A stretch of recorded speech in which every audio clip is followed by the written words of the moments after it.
Tantor Audio, a division of Recorded Books, presents The Ghosts of NASCAR, The Harlan Boys and the First Daytona 500 by John Havick, narrated by Tait. Forward by Rex White, 1960 NASCAR champion. Stock car racing in the 1950s was vastly different than it is today. In the old days, a mechanic, operating out of a small garage using native intelligence and elbow grease, could build a competitive racing machine. And a person eager to get behind the wheel could begin learning to race on a small dirt track. The entry costs were modest, and danger was minimal. Many took the route I have just described to begin racing. Drivers Johnny Beauchamp-and Tiny Lund and mechanic Dale Swanson began on small, local Iowa tracks. Although these three began their careers in Iowa, many miles from the east where I began, I eventually came to know all three. One of my first encounters was when I came to their home track in Council Bluffs, Iowa. We had some car trouble and needed a change of transmission. Tiny Lund jumped in to help us with the work, and he befriended us with an invitation to his place for a shower and food. In 1957, Dale Swanson and I worked together at the Chevrolet race shop, the Southern Engineering Development Corporation, SEDCO, in Atlanta, preparing cars for the Daytona beach race in February. Johnny Beauchamp and I raced together in that big race, both of us trying to win for Chevrolet. Later in 1960, when Swanson and Beauchamp brought a car from the Midwest and raced NASCAR for a while, we renewed our friendship. Once before a contest, I had loaned them a part. Tiny Lund moved to the south and lived at a friend's garage, where I sometimes worked on his car with him. In fact, it is interesting that, as a NASCAR driver, I had as much contact with these three Iowans as I in fact did. I can say that Dale Swanson was a top race mechanic, careful and creative. Tiny Lund was a good, ferocious competitor, particularly on dirt tracks, and Johnny Beauchamp, in fewer than 30 races, proved he could race and win against the top NASCAR drivers. This book describes how these three learned to compete on midwestern tracks, and how then, as they matured, they spread out to compete across the United States. It is a story not to be missed. Preface. As a boy, I watched Johnny Beauchamp, motor magician mechanic Dale Swanson, and many others race. During Beauchamp's first 5 years, 1950 to 1954, at the Playland Park track in Council Bluffs, Iowa, he was the only two-time champion, winning many more main events than any other competitor. Suddenly, one season Beauchamp was not racing at the Playland track. I left for high school, then the university, and on to a career as a college professor. Stock car racing was pushed far to the back of my daily concerns, but I always wondered what happened to these great racers who had captivated me in my youth. Now, years later, I stood in the Harlan, Iowa cemetery with the headstones of my great-grandparents and grandparents nearby, my father's grave directly in front of me, and I reflected back over the past. I recalled that one Harlan resident, Johnny Beauchamp, had purchased my grandfather's passenger car in 1950 and converted it to a stock car. Once Beauchamp had the car on the track, I went to watch it race. I was hooked. In an era before there was a television in every home, racing offered intense competition, thrill and action, and excitement. As I left the cemetery, I was overcome by all of the memories and found myself driving to the nearby garage of the great race mechanic Dale Swanson. Perhaps I wanted someone there to share a memory with me. At the garage, I found that Dale Swanson's son, Dale Jr., was now running the business.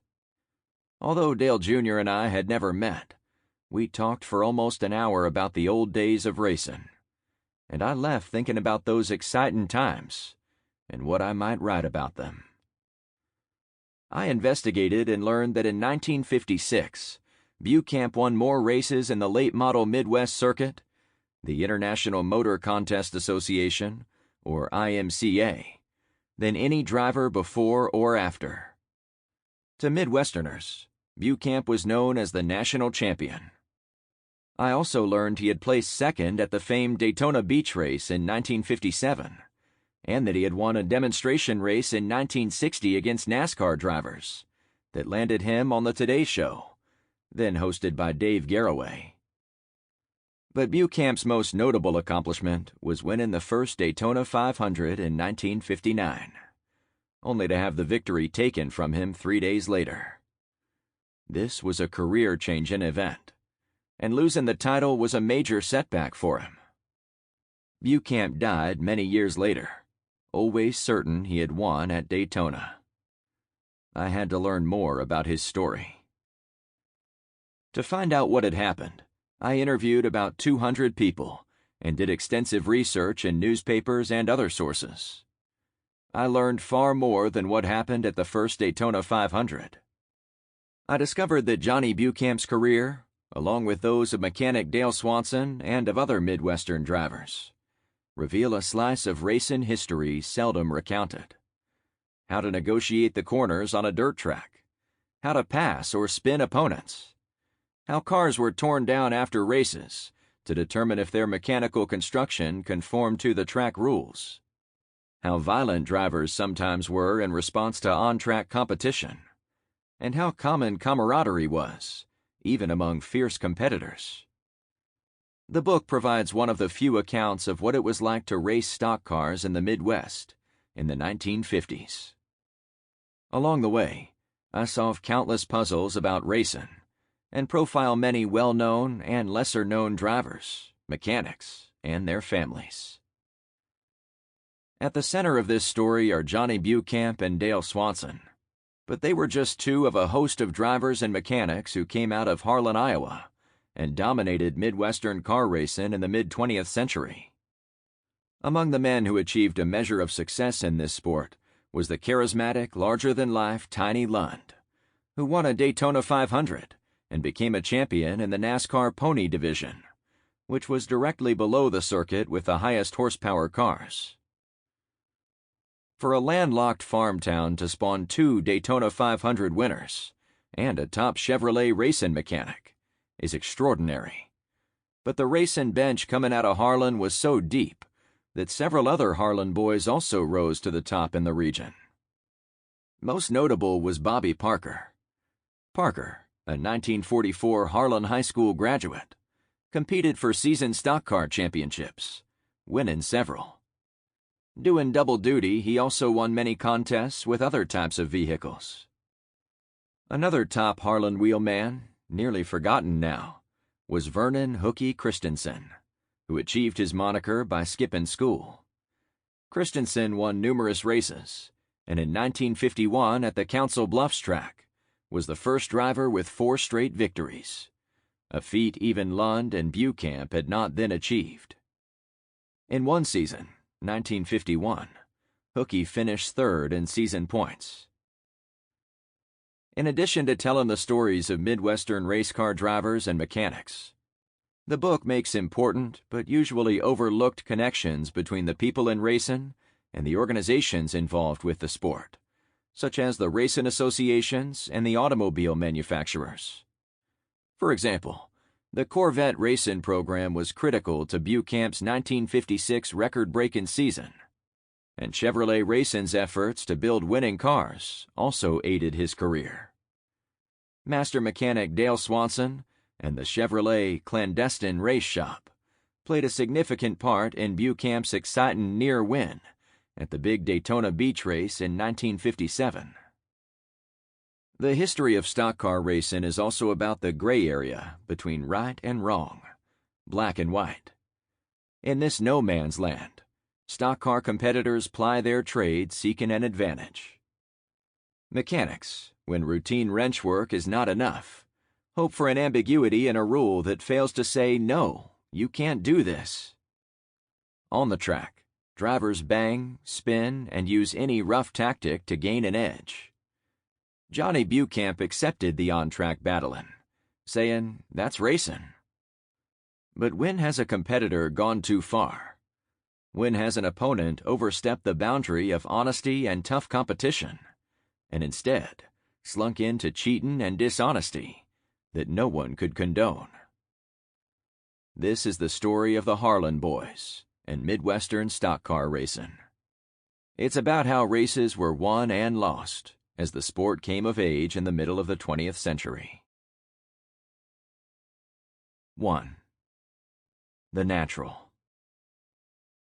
The story begins in 1947 in the sleepy Iowa town of Harlan. Johnny Beauchamp's journey into stock car racing began on a warm August day in that year, when he was 24 years old. He stepped out of his parents' house, not bothering to lock the door. This was the nation's heartland.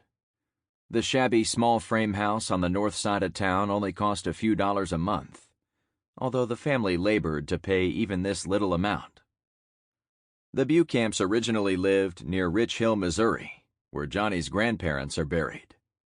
And he was born in Clinton, Missouri, before the family resettled to a farm close to Irwin, Iowa, a small village a few miles from Harlan, the larger community. Later on, they moved into town. On this day, Beauchamp's destination was the local track. He was eager to test what he sensed about himself. He loved to go fast, but wondered if he had a speed limit, particularly in a race. He slowly drove along a Harlan street, avoiding the ruts in the dusty dirt road. In this part of town, city water pipes and sewers were non-existent. The paved streets, large houses, and indoor plumbing were on the south side of town, inhabited by businessmen, prosperous retired farmers, and skilled tradesmen. Occasionally, for amusement, South Harlan residents attended a stock car race, but they generally believed racing was low class, better left to the folks who lived on the north side of town. Beauchamp, a confident man with a happy-go-lucky attitude, ignored elite opinion and found his life with people who had interests similar to his. He had an urge to race, and little promise for anything else. An even more pressing reason to go into auto racing was the need to support his family. At 6'2", lean, and movie star handsome, Beauchamp in 10th grade had captivated Nettie Belle Densmore, a local girl 2 years his senior. But Johnny also was smitten, so much so he told Nettie Belle he was 18, and she did not find out differently until they were married. He quit high school, and they moved in with Beauchamp's parents on the farm. In 1941, Nettie Belle and John became the parents of a baby boy, Robert Beauchamp, who was born at his Densmore grandparents' house in Harlan. The next year, William Beauchamp was born in the same house. John Beauchamp struggled to earn money. At first, the scarcity of employment opportunities in rural southwest Iowa led him to a federal government project operated by the Civilian Conservation Corps, located in Melbourne, Iowa, 70 miles away from Nettie Belle and Harlan. Then, searching for a new life, he enlisted in the Army and was issued a uniform, but the military soon released him after a physical exam discovered a heart blockage. He returned to Harlan. Still looking for a new direction, he packed up Nettie Belle and the kids, moved to Davenport Street in Omaha, and drove a checker cab. But the move to Omaha did not solve the young family's difficulties. On September 15, 1944, Beauchamp divorced Nettie Belle. His adventuresome spirit rejected life with a daily routine, scratching out an existence in monotonous work. A spontaneous force propelled him away from married, settled life. When his son Robert was a teenager, he recalled that his father had been driving down an unfamiliar highway and had said to him, "I wonder where that side road goes." And in an instant, Beauchamp wheeled the car around and turned off the main highway to explore. He was restless and carefree. After the divorce, Nettie Belle's parents became more involved with their daughter's life. Adjacent to their house in Harlan on 5th and Walnut Street was a lot they owned with a one-room house, which the family now expanded to 2 rooms. Nettie Bell slept in the back room, and the 2 boys slept on fold-away beds in the front room. They hauled water into the house from a cistern. When World War II ended, Beauchamp returned through an ocean of cornfields to the Harlan area. Now 23, he became a used car salesman. He bunked with his parents, whose house was just a few blocks from the racetrack on Harlan's northeastern perimeter. In 1947, when Beauchamp made the short drive to the track, Harlan, Iowa, population 4,000, was the Shelby County seat. Consequently, the county fairgrounds were located there, complete with a 1/2-mile oval, surrounded by well-clipped grass and a freshly painted grandstand. It was a handsome venue for the annual county fair. In an era before television, local residents, eager for diversion, flocked to the fair. Fair races had no single format or rules. The main goal at the Shelby County Fair was a good show. On the schedule the day Beauchamp first raced were 4- and 6-lappers billed as stock car races. In these events, it was all about winning, and the vehicles could be in a variety of shapes and sizes. The race card also included less serious events, for which driving skill was not the only factor, including 2 6-lap novelty contests that combined skill with silly activities, such as drivers stopping mid-race to drink a glass of water or enter the stands to scavenge articles from the spectators.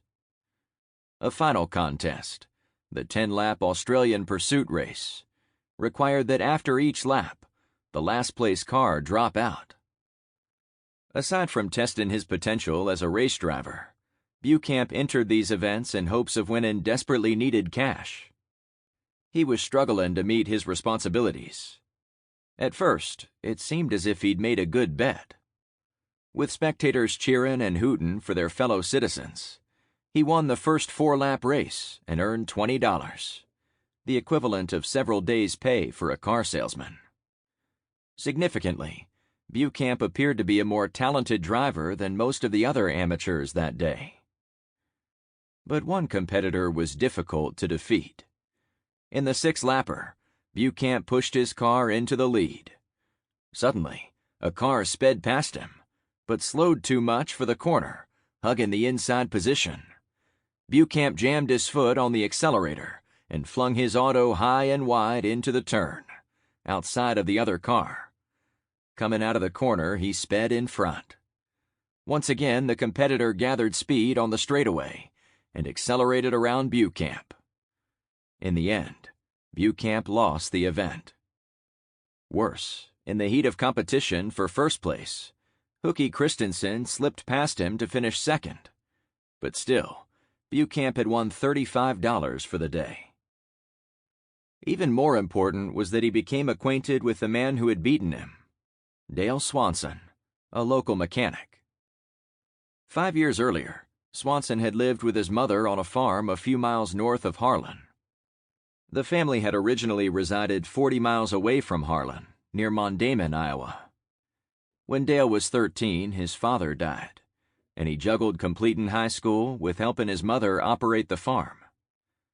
After graduation, he and his mother relocated to the farm near Harlan. Swanson married an attractive local girl, red-haired Phyllis Coles, and she moved to the farm with Dale and his mother. Dale Jr. was born in September 1942. Swanson, however, was not especially happy with the life of a farmer. One day, while slogging through the mud and worse, he slipped, fell, and was covered in pig slop. Disgusted, he concluded, "I'm finished with farming." In 1942, he and his family moved to Harlan, and there he set up a shop in which he converted conventional brakes to hydraulic brakes. Swanson supplemented the repair and brake shop business by helping farmers with his custom hay baling service. At first, he lost valuable time shifting equipment from one farm job to the next because his tractor crawled along the highway. To solve the problem, he tinkered with the engine, and soon afterwards that tractor could zip along. His magic with a tractor engine would soon transfer to a more competitive endeavor, making him a much sought-after mechanic among midwestern racers. On the day at the Shelby County Fair races that Beauchamp and Swanson met, Swanson entered a fast car and won 2 six-lap events, as well as garnering several other good finishes, netting a grand total of $105. So the skinny Swanson looked at Beauchamp and said, "You turn the corners real good, and my car goes fast. Maybe we should team up." Beauchamp, aware that Swanson had the fastest car, gave him a big friendly smile and nodded. "I believe we should race together." Beauchamp and Swanson's partnership changed the direction of their lives. 2. Racing among the cornfields. Soon the partnership between Swanson and Beauchamp was thriving. The two men's personalities meshed.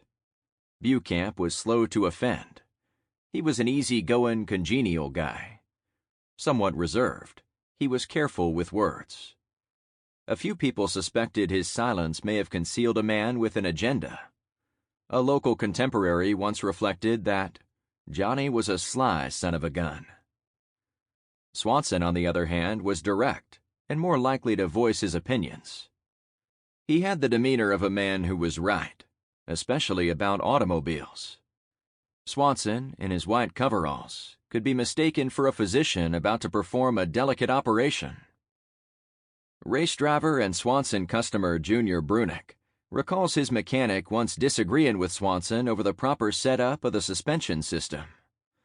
Swanson ignored the advice of Brunick's mechanic. The mechanic persisted in doubting Swanson's approach, but Swanson's confidence was unshakable. "Why don't you try it my way and see what happens?" When the car took the track, Swanson's setup worked well, and the issue was settled. Beauchamp, not a mechanic, happily gave Swanson full rein to build the cars. Born on Washington's birthday in 1918, and 5 years Beauchamp's senior, the mechanic was a responsible married man, and by 1947 the father of 2 sons, Dale Jr. and newly born Richard. Swanson did the worrying and provided the mature stability to their enterprise.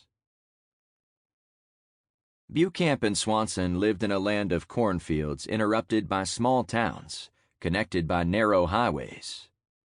Settled at a time when the first capital of Iowa had been determined by how far a horse could travel in a day from the Mississippi River, the rural towns of western Iowa were spaced far enough apart to support local farmers.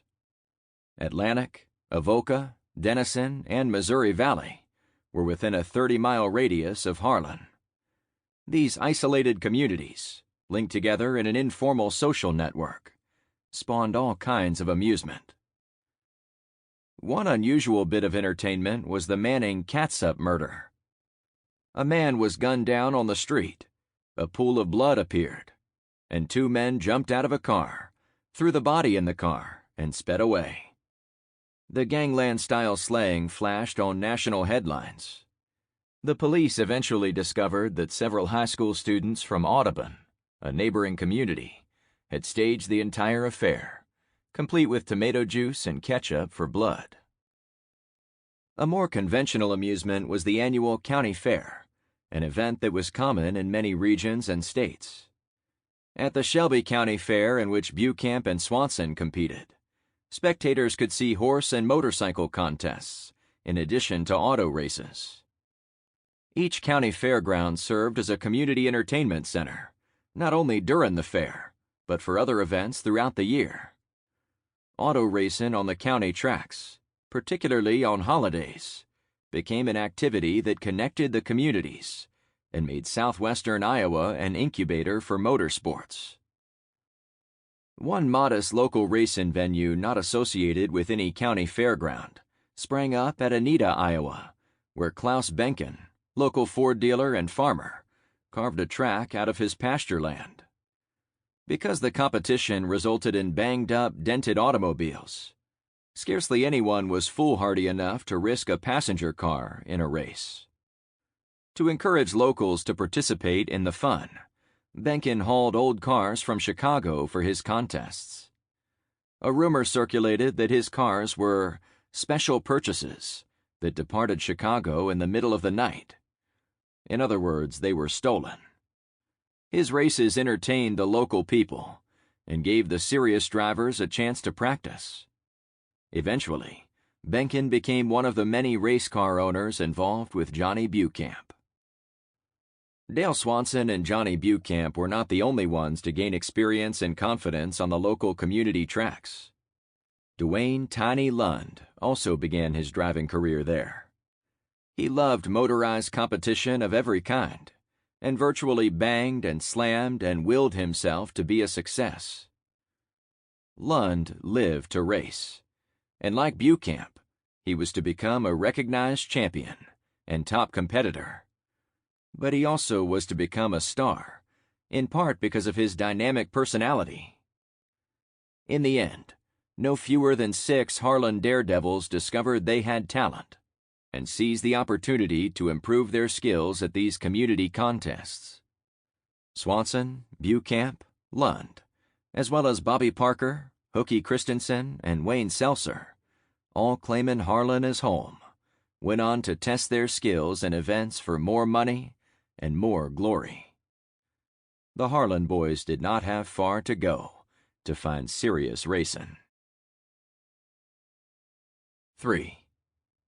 The Mafia Racetrack. Wherever Meyer Lansky was, dead bodies turned up, a grand total of 43, according to one of his associates.